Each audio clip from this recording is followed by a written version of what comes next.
హల్లెలూయా. ఆరాధన చేసుకుందాం. ప్రతి ఒక్కరు కూడా ఆరాధనకు సిద్ధపడండి. ఆరాధన చేద్దాం, దేవుని స్తుతిద్దాం. జుంటె తేనె దారుల కన్నా యేసునామమే మధురము. ప్రతి ఒక్కరు కూడా దేవుని ఆరాధన చేద్దాం. కొయర్ కూడా వస్తారు, ఆరాధన చేద్దాం, దేవుని స్తుతిద్దాం. ప్రభా, నీ సన్నిధి అంటే ఆశిపుతండి. నీ సన్నిధి భాగ్యాన్ని నాకు ఇవ్వుతండి. నీ సన్నిధిలో ఉండే భాగ్యాన్ని నాకు ఇవ్వుతండి. నాకున్న బలము, నాకున్న జ్ఞానం, నా నరాల్లో నీ శక్తి ప్రవహిస్తుంది. అలాంటప్పుడు నీ కొరకు నాయన, నీ సన్నిధికి నాయన యెహోషువ లాగా ఎవ్వరు ఎలా పోయినా సరే, నేను నా కుటుంబం ఏమంటున్నాడు యెహోషువ, నేను నా కుటుంబం దేవుని సన్నిధిలో ఉంటాం. నేను నా కుటుంబం యెహోవానే సేవిస్తాం. నా కుటుంబం అంటే కుటుంబానికి ఉన్న ముఖ్యమైన వ్యక్తి ఎవరు? కుటుంబానికి భర్త, కుటుంబానికి పురుషుడు చెప్పాల్సిన మాట. ఈరోజు పురుషులు వెళ్ళి ఇళ్లలో కూర్చుంటున్నారు. కుటుంబాన్ని నడిపించే పురుషుడు, కుటుంబాన్ని పోషించే పురుషుడు చెప్పాల్సిన మాట, నేను నా కుటుంబం యెహోవానే సేవిస్తాం, యెహోవా దగ్గరే ఉంటాం, ఆయన సన్నిధిలోనే ఉంటాం అని చెప్పాలి. అప్పుడు కుటుంబం భద్రంగా ఉంటుంది. పురుషులు ఈరోజు ఎక్కడ ఉంటున్నారు? ఎక్కడెక్కడ ఉండబట్టి కుటుంబాలు ఏమవుతున్నాయి? కుటుంబాలు చెల్లాచెదరైపోతున్నాయి. కుటుంబానికి ఒకరు ఇద్దరు, అన్ని పనులు టైం ఉంటుంది. దేవుని సన్నిధి దగ్గర వచ్చినప్పుడు దొంగతనం చేస్తున్నారు. ఒకరోజు వచ్చినప్పుడు మనం దొరికిపోకుండా ఆయన పాదాలు పట్టుకోవాలి. ప్రతి ఒక్కరు కూడా ఆరాధన చేద్దాం, దేవుని స్తుతిద్దాం. ప్రతి ఒక్కరు కూడా దేవుని మహింపడదాం.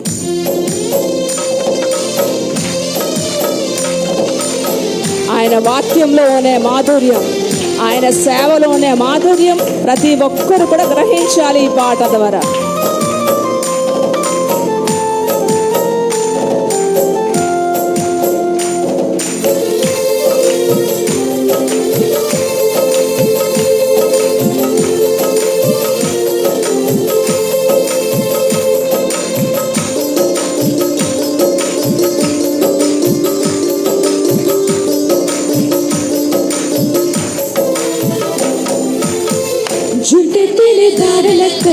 యేసునామమే మధురం, యేసయ్య సన్నిధిని మరువజాలను. పాడాలి. మీరు పాడతారా? పాడండి బ్రదర్స్. ఆఖరి చేసిన ఉన్నారు. యేసయ్య సన్నిధిని మరువజాలను, జీవిత కాలమంతా ఆనందించెదా, యేసయ్యనే ఆరాధించెదా. జీవిత కాలమంతా ఆనందించెదా, యేసయ్యనే ఆరాధించెదా. జుంటె తేనె దారుల కన్నా యేసునామమే మధురం, యేసయ్య సన్నిధిని మరువజాలను. జుంటె తేనె దారుల కన్నా యేసునామమే మధురం, యేసయ్య సన్నిధిని మరువజాలను. యేసయ్య నామమే బహుభూషణి, నాపై దృష్టి ఉంచి సంతుష్టిగా నన్ను నింపావు. నన్నెంతగానో దీవించావు, జీవజలాల ఓట యొద్దకు నన్ను నడిపించావు. ఏ విధంగా నేను మౌనంగా ఉండగలను ఆరాధన చేయకుండా?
జుంటె తేనె దారుల కన్నా యేసునామమే మధురం, యేసయ్య సన్నిధిని మరువజాలను.